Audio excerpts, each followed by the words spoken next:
कक्षा 7 के विज्ञान के ऑनलाइन क्लास में आप सभी बच्चों का स्वागत है। हम अभी तक 8 इकाई पढ़ चुके हैं और उनके अभ्यास प्रश्नों को भी हल करवाया जा चुका है। आज हम अपनी 9वीं इकाई प्रारंभ करेंगे और 9वीं इकाई का नाम है जंतुओं एवं पौधों में परिवहन। परिवहन किस प्रकार होता है यह हमें इस 9वीं इकाई में पढ़ना है। पहली चीज़ क्या क्या हम इस अध्याय में पढ़ेंगे, हम पढ़ेंगे परिसंचरण एवं परिवहन की आवश्यकता क्यों होती है सभी जीवों में। जंतुओं का जो परिसंचरण तंत्र है उसके बारे में पढ़ेंगे।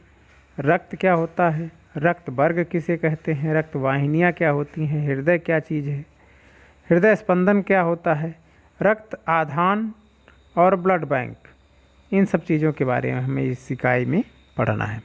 साथ ही पढ़ेंगे पौधों में परिवहन किस प्रकार होता है। तो परिवहन की 3 मेन पॉइंट हैं हमारे इस अध्याय के। पहली चीज़ कि परिवहन की आवश्यकता क्या है, परिसंचरण या परिवहन क्यों आवश्यक है। दूसरी बात हम यह पढ़ेंगे कि जंतुओं में परिसंचरण तंत्र कैसे कार्य करता है, कौन कौन से भाग होते हैं।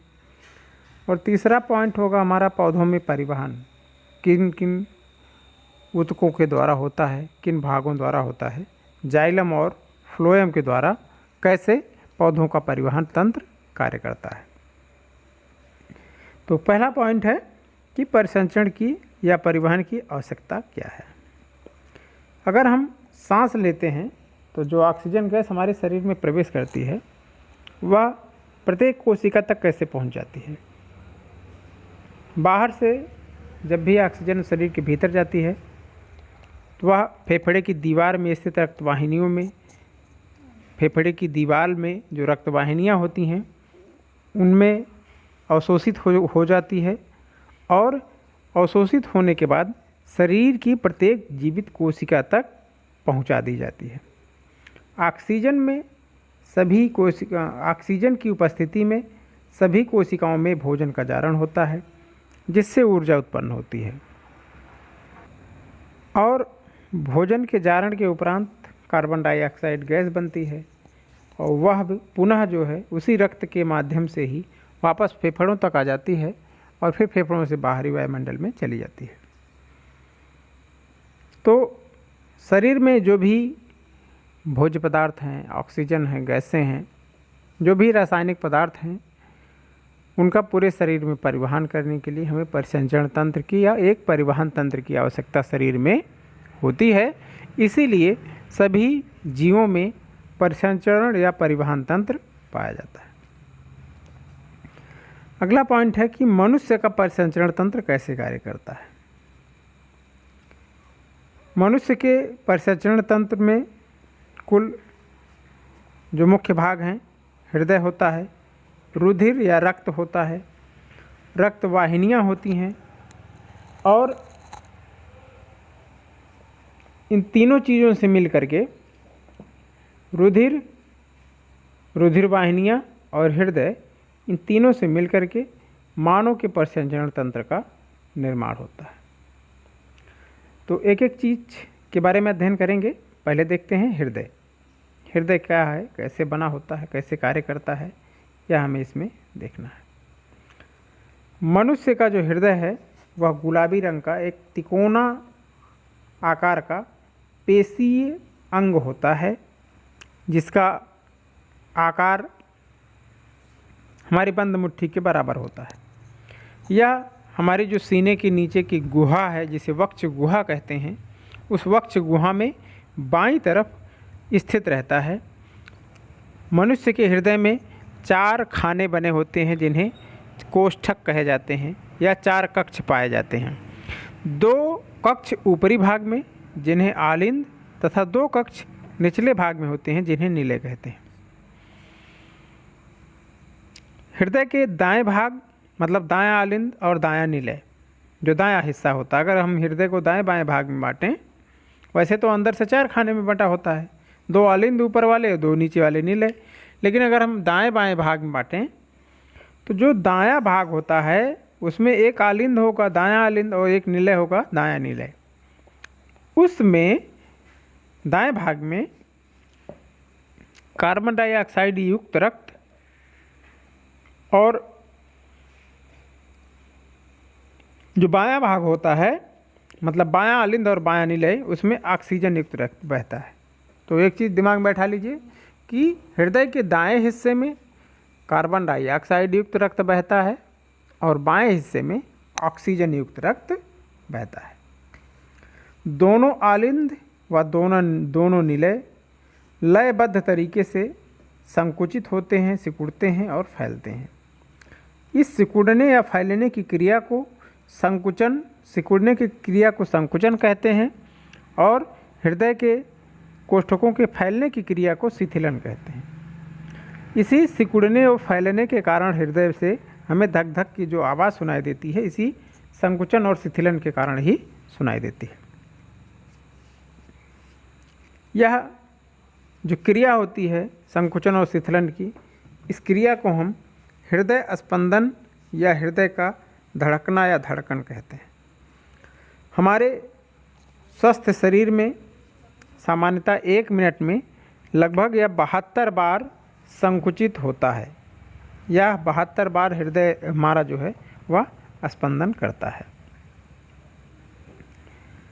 संकुचन की अवस्था में जो हृदय में भरा हुआ रक्त होता है वह हृदय से पंप होकर के उसकी नलियों में चला जाता है, जो नलियाँ उससे जुड़ी होती हैं।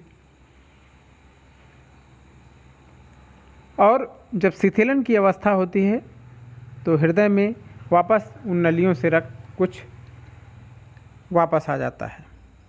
तो संकुचन में हृदय से रक्त बाहर निकलता है और जब शिथिलन होता है तो हृदय में वापस रक्त भरता है।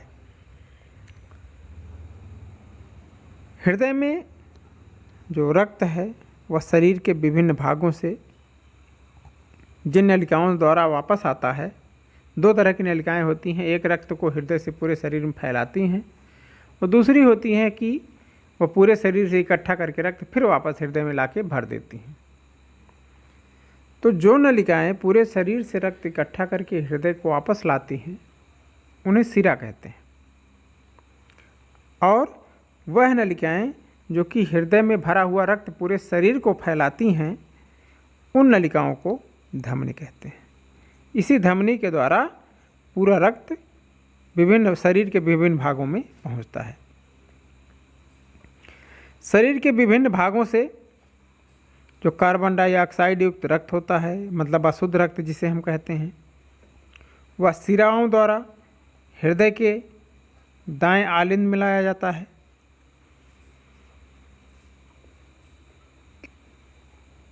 फिर दाएं आलिंद से यह दाएं निलय में पहुंचता है। पूरे शरीर से रक्त जो कार्बन डाइऑक्साइड रक्त है वो आकर हृदय में कहाँ इकट्ठा होता है? दाएं आलिंद में, पूरा रक्त शरीर का। और फिर वह दाएं आलिंद से चला जाता है कहाँ पर? दाएं निलय में।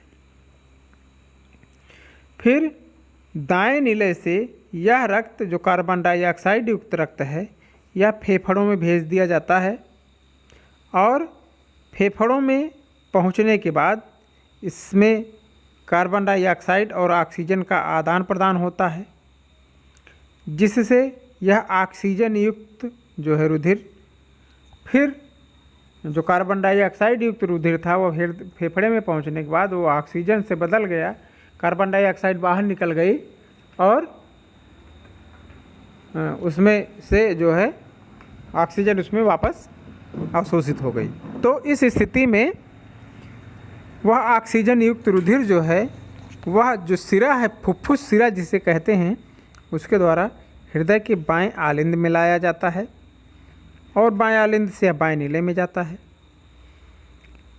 फिर बाएं नीले में चूँकि अब ऑक्सीजन युक्त रक्त भरा हुआ है जिसे हम शुद्ध रक्त कहते हैं, वह फिर से धमनियों द्वारा, बाएं नीले से जुड़ी हुई धमनियों द्वारा शरीर के विभिन्न भागों तक भेज दिया जाता है। इसको हम फ्लो चार्ट से भी देख सकते हैं या चित्र के माध्यम से भी हम देख सकते हैं कि प्रसंचरण तंत्र की व्यवस्था किस तरह होती है, कैसे रक्त आता है, कोशिकाओं तक, फिर फेफड़े में पहुंचता है। ये परिसंचरण तंत्र की आपकी व्यवस्था है। फ्लो चार्ट दिखाया गया है कैसे कहाँ कहाँ रक्त जाता है और कैसे अवशोष। सबसे पहले हृदय में रक्त है। हृदय के बाएं आलिंद में पूरे शरीर से आकर रक्त एकत्र हुआ है। कहाँ पर? बाएं आलिंद में एकत्र हुआ है। हृदय के बाएं आलिंद से दाएं आलिंद में एकत्र हुआ है पूरे शरीर से आकर के रक्त। फिर वह भेजा जाता है दाएं नीले में।